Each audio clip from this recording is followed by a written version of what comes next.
Isang mapagpalang araw po sa ating lahat. Ikinagagalak ko po na kayo po ay anyayahan na panoorin ang OHC video ng Mensahero ng Silangan. Sapagkat kung kayo po ay may mga katanungan sa inyong isipan na hindi nasasagot, baka sakali dito po masagot ang inyong mga katanungan. Sapagkat ako po, noong hindi ko pa po ito napapanood, marami din po akong mga katanungan na gumugulo sa aking isipan. Ngunit nung dumating po itong video na ito sa buhay ko at pinanood ko, dito po nagkaroon ng linaw ang mga gumugulo sa aking isipan. Lahat po nasagot. Kaya pagpapala po ito para sa akin. Sana sa inyo din po. Be blessed! At kung kayo po ay naliwanagan at nasiyahan sa inyong mapapanood, paki-like and share lang po. Follow the link po. Nasa baba lang. Thank you po!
Isang pagbati mula sa Oferian Heritage Conservatory. Ito ang pagsisimula ng World Territories na inilatag ni Noah matapos ang baha. Ipapaliwanag natin ang mga muhon or landmarks sa pagitan ng mga teritoryo ni Shem, Ham at Japheth. Bakit mahalagang maunawaan ang World Territories? Number 1, para makilala natin ang ating mga sarili. Number 2, para guided ang ating bansa sa magulong geopolitics. Number 3, para alam natin kung saan tayo dapat lumugar sa biblical at geopolitical issues. Ang mga prophecy ay events, mga pangyayari, ibig sabihin, mahalaga ang lokasyon at territorial boundaries. Hindi mo pwedeng talakayin ang isang pangyayari kung hindi mo alam ang mga location. That is extreme foolishness. Sa Tagalog, katangahan.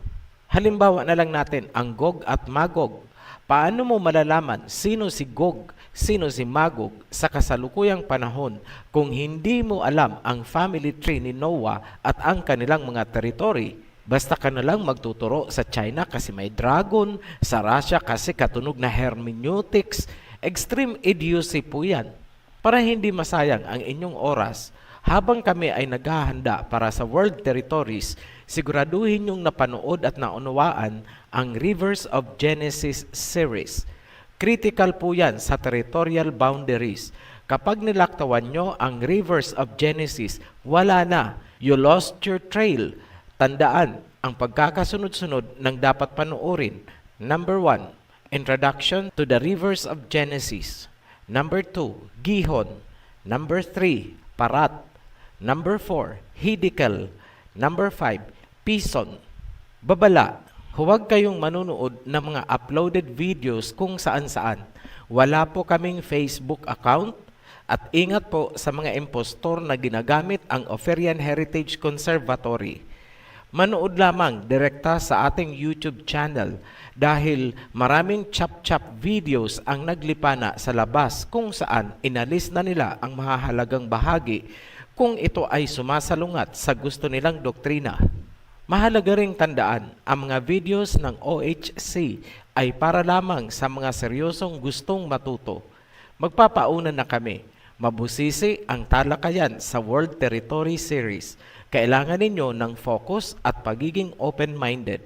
Sa mga matagal nang naghihintay ng World Territories, pasensya na kung ngayon lang ito nasimulan. May hinintay kasi tayong impormasyon. Yan ay kung nasaan ang Land of Eden at ang totoong Mount Zion. Lahat po yan ay critical locations. Nag-pop up na ang Land of Eden noong May 8, 2020, eksaktong 11:11 ng gabi. Kaya masisimulan na natin ang World Territories. Yan po ang hinihintay nating hudyat. Isa na lang ang hinihintay natin, ang ma-reveal ang totoong Mount Zion. Ngayon, bilang pauna para sa World Territories, ang video na ito ay mahahati sa dalawang sections. Ang first section o section 1 ay tungkol sa Jubilees bilang reference. Alam namin, ito ang intriga ng mga ignoranting mangmang na gustong i-discredit ang ating presentation. Kaya ito ang unang preparation. Bakit Jubilees ang ginamit natin? Ang Book of Jubilees ang nag-iisang libro kung saan matatagpuan ang mahalagang detalye ng world territories ayon sa pagkakahati ni Noah. Ngunit, tandaan, hindi si Noah ang sumulat ng Book of Jubilees. Ang nilalaman ng Jubilees ay ayon sa revelations kay Moses.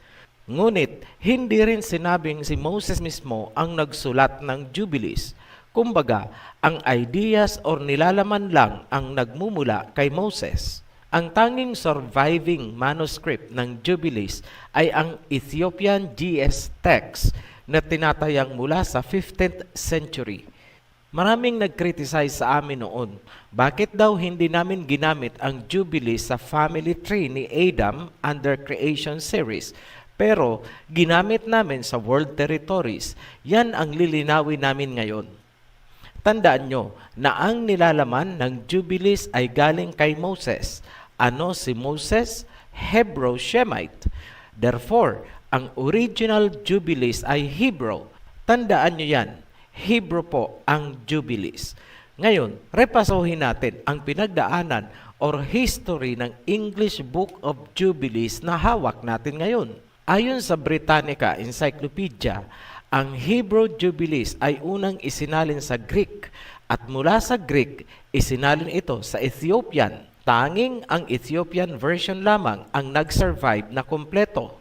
Year 1895, unang isinalin ang Jubilees sa English ni Robert Henry Charles. Yan ang Jubilees na hawak natin ngayon. Galing sa Ethiopian GS text dahil sa panahong yun, hindi pa natatagpuan ang original Hebrew. Tanging ang Ethiopian version lamang ang buo na pwede niyang pagkunan. Year 1947, natagpuan sa Qumran Caves ang Hebrew version ng Book of Jubilees kasabay ng Dead Sea Scrolls. Ayon sa Wikipedia, ito na ang pinakamalaki at pinakamaraming manuscripts, pangalawa sa Psalms. Note, ang Psalms ay may 150 chapters. Walang impormasyon na ang Hebrew Jubilees na natagpuan sa Qumran Cave noong 1947 ay isinalin din sa English. Lumalabas na ang Jubilees na meron tayo ngayon ay yung isinalin pa ni Robert Charles noong 1895. Hindi yan direktang galing sa Hebrew Jubilees. Sa aming paghahanap ng information, ito ang aming natagpuan. Ayon kay James Van der Kam, isang European-American Bible scholar, hindi daw accurate ang Hebrew version kumpara sa GS text ng mga Ethiopians. Yan ang nakikita naming idinadahilan ng mga scholars, kaya hindi na isinalin sa English ang Hebrew version ng Jubilees. So lumalabas na ang hawak talaga natin ngayon ay dumaan na sa kamay ng mga Greeks at naisalin sa Ethiopian at yun daw ang mas accurate kesa sa Hebrew version. Red flag po sa amin yan. Something is wrong. Papaanong magiging mas accurate ang Ethiopian version na galing na sa mga Greeks kumpara sa original Hebrew version? Ngayon, itong mga ignorante na puro pag-criticize ang ginagawa ay walang alam na dalawa ang ancient version ng Jubilees, isang pure Hebrew at isang Ethiopian GS text na isinalin mula sa Greek version. So bakit namin pinagdududahan ang authenticity ng kasalukuyang Ethiopian Jubilees? Number 1, dalawang salina ang pinagmulan, Greek tapos Ethiopian, then to English. Number 2, may history ang mga Greeks sa pagmanipula ng mga translations, gaya ng pagpapalit ng tunay na pangalan ng Ama at ng Mesaya sa Biblia. Number 3, ang family tree ni Adam sa Jubilees ay in conflict sa nilalaman ng Genesis. Ito ang punto ng OHC. Napakadaling sabihin ng mga scholars na inaccurate ang Hebrew version, pero hindi ka panipaniwala dahil si Moses na pinanggalingan ng totoong Jubilees ay Hebrew Shemite. It is logical to think na may nakita sila sa Hebrew version na hindi kanais-nais o hindi favorable sa kanila, kaya mas mabuti pang huwag na lang isalin. At ang pananatilihin na lang ay ang version ng mga Greek na isinalin sa Ethiopian. Walang pinagbago, dating gawi. Ngayon, alam nyo na bakit hindi namin ginamit ang Jubilees sa family tree ni Adam. We stick to Genesis. Ngayon, bakit naman ginamit natin sa territorial boundaries? Sagot, dahil madali ma-verify kung tama ang nilalaman na andyan ang world map, archaeology, history, at kung ano-ano pang sciences na pwede mong gamitin para ma-validate ang nilalaman ng information. Bakit hindi kasama ang Jubilees sa Biblia? Sagot, ang Jubilees ay isa sa mga librong hindi isinama ng Sanhedrin noong pinakanonize ang Biblia. Yan ang brief history bakit hindi kasama ang Book of Jubilees sa Biblia. Ngayon, dumako tayo sa section 2. Orientation, spherical versus flat earth. Yan ang section 2. May dalawang model ng earth na nagbabanggaan at nakakaapekto sa pagtatalakay natin ng world territories. Yan ang flat earth versus spherical earth.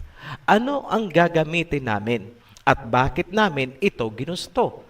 Ano ang nire-reject namin at bakit namin ito inayawan? Ang bottom line ng ating basihan ay kung alin ang biblical, flat earth ba or spherical? Busisiin natin, medyo multi-level analysis po ito. Please bear with us. Isaiah chapter 24 verse 15 hanggang 16. Basahin natin. Therefore in the east, give glory to Yahweh, exalt the name of Yahweh, the Elohim of Israel, in the islands of the sea. Verse 16, from the ends of the earth, we hear singing, glory to the righteous one. Sa Isaiah chapter 42 verse 10 naman, ganito ang sinasabi, sing to Yahweh a new song, His praise from the ends of the earth, you who go down to the sea and all that is in it, you islands and all who live in them. Ito ang catalyst question. Nasaan ang ends of the earth na sinasabi ni Prophet Isaiah? Para masagot, susundan natin kung nasaan galing ang nag-aawitan. Point number 1, nasa east. Point number 2, merong maraming islands. Point number 3, lumulusong sa dagat ang mga tao. Sa flat earth, ang ends of the earth ay ang Antarctica sa South Pole. Ang Antarctica, ayon sa flat earth, ay isang bakod o pader, paikot para hindi sila mahulog sa flat earth. Ito ang analysis natin tungkol dito sa flat earth. Semplang number 1, ang Antarctica bilang ends of the earth ay nasa south. Ano ang sabi ni Prophet Isaiah kung nasaan ang kanyang sinasabing ends of the earth? Nasa east. Ang layo nyo, flat earthers. Semplang number 2, ang marker ng ends of the earth ay group of islands, plural. Sablay ang Antarctica dahil hindi po yan group of islands. Simplang number 3, ayon kay Prophet Isaiah, May mga nakatira sa islands at the ends of the earth at sila ay nag-aawitan. Sablay ang Antarctica. Ang sinabi ni Prophet Isaiah ay nag-aawitan. Ibig sabihin mga tao, hindi syokoy. May mga tao bang nakatira sa Antarctica? Wala. Nakatatlong sablay agad kayo, flat earthers. Bilangin nyo, 3 yan. Madadagdagan pa yan. Ituloy natin. Sundan ang nag-aawitan. Psalms chapter 65 verse 8. The whole earth is filled with awe at your wonders, where morning dawns, where evening fades. You call forth songs of joy. Analysis. Where morning dawns, tinutukoy ang east or silangan. Sa previous verse, napatunayan na natin na ang ends of the earth ay nasa east, kung saan pumuputok ang araw at naglalaho ang gabi. Ngayon, talasan ang pandinig at huwag kukurap. May circular line o guhit sa pagitan ng dilim at liwanag. Ibig sabihin, nilagyan ng boundary ang east at saka ang west. Basahin ang parallel verse, Job 26, verse 10. He hath compassed the waters with bounds until the day and night come to an end. Medyo malabo ang King James Version sa verse na ito. Tingnan natin ang verse sa isa pang version. Job 26, verse 10 pa rin ito. Easy to read version. He drew the horizon on the ocean like a circle where light and darkness meet. Ayan, medyo malinaw. Ang circular or pabilog na linya ay iginuhit sa katubigan kung saan nagtatagpo ang liwanag at dilim. Technically, ang tinutukoy ay kung saan nagtatagpo ang east at saka ang west. Saan iginuhit ang pabilog na guhit? Sa ibabaw ng katubigan. Note, walang tatamaang lupa, katubigan. Ngayon, maraming katubigan sa mundo. Saang bahagi itong katubigan na ito? Proverbs chapter 8 verse 27. English Standard Version. When he established the heavens, I was there. When he drew a circle on the face of the deep. Malinaw ang isa pang description na nasa ibabaw ng malalim na katubigan. At ayon sa mga verses na binasa natin kanina, ito ay nasa point kung saan pumuputok ang araw, sumisikat ang araw, sumisilang ang araw, where morning dawns and evening fades. So magdeduce na tayo, deductive thinking po ito, para mabuo natin ang key points. Ito ang nakuha natin. Number 1, ang guhit ay circular. Number 2, ang guhit ay sa pagitan ng east at west. Therefore, galing ito sa north papuntang south. At tandaan, ito ay circular. Number 3, ito ay nasa east kung saan nagpi-fade ang gabi at ang araw ay sumisilang. Number 4, nasa ibabaw ng malalim na katubigan. Ito na ang simplang number 4 ninyo, flat earth. Ang guhit na hahati ng liwanag sa dilim ay circular, hindi siya straight. Ang guhit ay boundary sa pagitan ng east at saka west. Ibig sabihin, ang linya ay magmumula sa north papuntang south dahil hindi mo mahahati ang mundo into east and west kung ang linya ay hindi manggagaling sa north papuntang south. Malinaw po ba? Sige, simulan nyo nang maghanap ng guguhitan nyong katubigan sa flat earth ninyo. Circular po yan na manggagaling sa north to south. Yan ang pang-4 nyong tumbling. Sa pang-5, mag-i-split kayo at sabay untog ng ulo pagdating sa pang-6. Ito na ang simplang number 5. Ang guhit ay dapat nasa malalim na katubigan. Saan yan sa flat earth ninyo? Nasaan niyang malalim na katubigan? Tumbling ulit, sabay split. Ito na ang pang-anim. Umpog ulo kayo dito. Simplang number 6. Job 26, verse 7. He stretcheth out the north over the empty place, and hangeth the earth upon nothing. Hinatak niya ang north papunta sa empty place. Meaning, hinatak papunta sa empty space. Hindi nyo pwedeng hatakin ang north papunta lang sa gitna dahil hindi naman empty ang gitna ng flat earth. Maliban na lang kung bubutasan nyo sa gitna. Walang ibang paghahatakan ng north kundi pataas. Hindi papunta sa gilid dahil hindi naman sinabing He stretches the north to the south para pagilid ang hatak ninyo. Ang sinabi ay to the empty place. Ang tanging empty place na pwedeng paghilahan ng north ay pataas sa space dahil yun lang ang empty. Nakakaintindi kayo? Ano ang kinalabasan noong hinatak ang north pataas? Globe. Naiintindihan nyo ba ang binabasa nyo?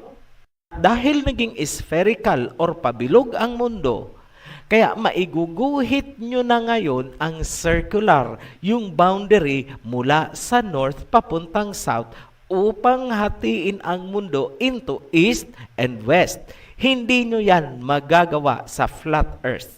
Hala, tumbling ulit, sabay split, untog ang ulo. Ngayon, magre-retaliate kayo sa amin? Reres ba kayo? Ang galing mo, Ophir, yan, mambati ko, sobra kang mang-asar. Aber, ikaw nga, nasaan yung guhit na sinasabi mo? Meron po. Merong guhit. Complied ang mga requirements and specifications mula sa iba't ibang bahagi ng Biblia. Ibalik natin ang description. Number 1, nasa ends of the earth, Isaiah chapter 24 verse 15 hanggang 16. Number 2, may group of islands bago ang guhit, Isaiah chapter 42 verse 10. Number 3, nasa point kung saan naghihiwalay ang dilim at liwanag, meaning between the east and the west, Job 26 verse 10. Number 4, walang tatamaang lupain dahil sa ocean ang guhit, Job 26 verse 10. Number 5, iginuhit sa malalim na katubigan, surface of the deep, Proverbs chapter 8 verse 27. Number 6, nagmumula sa north papuntang south, deduced from Job 26 verse 7 hanggang 10. Number 7, circular, Job chapter 26 verse 10 and Proverbs chapter 8 verse 27. Ang guhit na naghihiwalay ng liwanag at dilim ay ang international dateline. Get a globe and check for yourself. Number 1, nasa ends of the earth ba ang international dateline? Yes. Number 2, may group of islands ba? Yes, 7,100 plus islands. Number 3, nasa point ba kung saan naghihiwalay ang dilim at liwanag? Yes, boundary between east and west. Number 4, walang tatamaang lupain ang guhit. Yes, walang tinamaan dahil Pacific Ocean po ang dinaanan.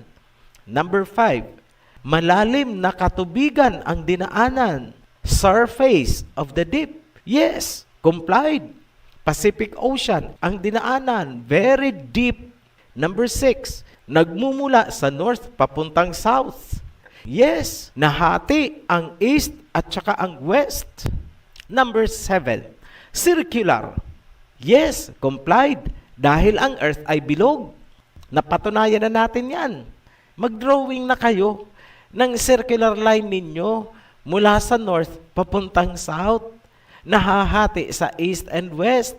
Tingnan natin kung anong kalalabasan yan sa inyong flat earth. Pakita nyo sa amin ha. Banlawan na namin kayo para maalis na yung hapdi at kirot.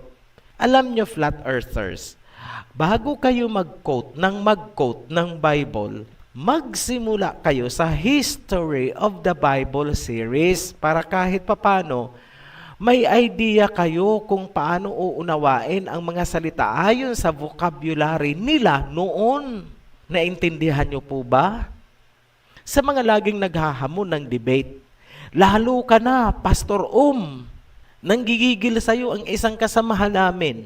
Ito ang message niya sa'yo. Pakinggan mo, Pastor huwag kang magmalaki kahit pa triple doctorate degree ka. Dahil kung naging estudyante lang kita, 5 ang grado ko sa'yo. Iiyak ka during defense kapag ako ang chair of panelist. Ipaulit ko talaga sa'yo ang thesis mo. Wag na dissertation dahil hindi ka aabot doon. Thesis na lang. Sa mga panay ang bati ko sa amin, kasama na ang mayayabang dyan. Bago kayo maghamon at manira sa amin, siguraduhin nyo munang nagagawa nyo ang multidimensional holographic discernment to understand the dynamics of simultaneously occurring global events across time and space. Ang Biblia ay isinulat ng mga propeta habang ang kanilang consciousness ay nasa multidimensional point of convergence between the spirit and physical world. You name it, Daniel, Isaiah, Zechariah, Ezekiel, and John Revelator, to mention a few. Alam nyo kung nabubuhay lang ang mga taong yan sa physical world natin ngayon? Kami ang unang magre-recommend na bigyan sila ng triple doctorate degree honoris causa for their contributions. You need to use the same multidimensional algorithm to understand the writings of these prophets. To simplify, ganito na lang sa Tagalog para maintindihan din ng medyo hindi well-versed sa English. Ganito yan.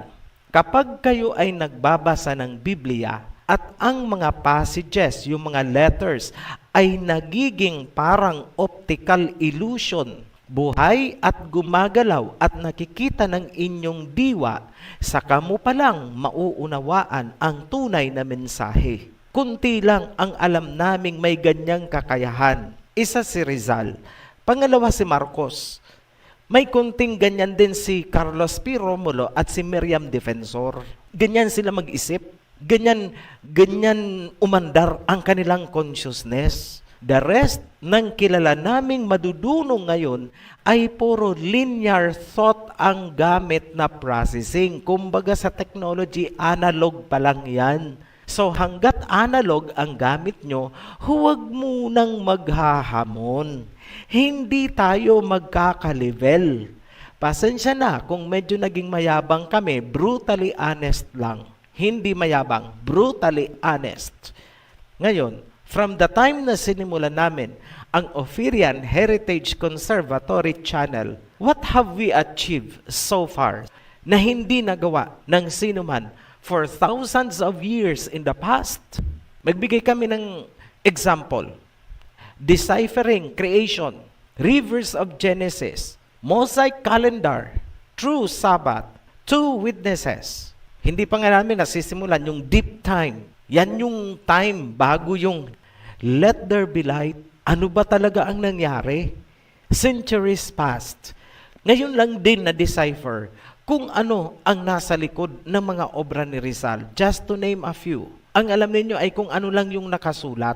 Pero hindi nyo alam kung paano isinulat ni Rizal at bakit niya isinulat. Ano ang reason niya sa likod ng libro. Kumbaga ikaw ay isang author, bakit ko ito susulatin? Ano ang mga na-experience ko? Ano yung mga nakita ko? Bakit ko ito ay sinusulat na noli me tangere el filibusterismo, etc., etc.? Yun ang hindi nyo alam dahil nakatingin lang kayo sa libro. Behind the working, yung behind the stage, hindi nyo alam. So, paano namin nalaman yan? Again, you have to use multidimensional holographic discernment to discern or understand the dynamics across events, time, and space. At ngayon, boundaries naman ng world territories ang ating binubuksan. You need multidimensional holographic algorithm to do these things. Sa muli, ingat sa mga yapi-yapi theories ng mga Gentiles, lalo na kung ito ay may kinalaman sa inyong biblical na paniniwala. For every single truth, there are hundreds of counter-deceptions. What you see in the surface is not the actual reality. There are uncharted waters in the Bible that remained unexplored. Join our journey. Be blessed. Shalom. Share and like lang po kung kayo po ay nasiyahan sa inyong napanood at kung nasagot ang inyong mga katanungan. Maraming salamat po. Be blessed.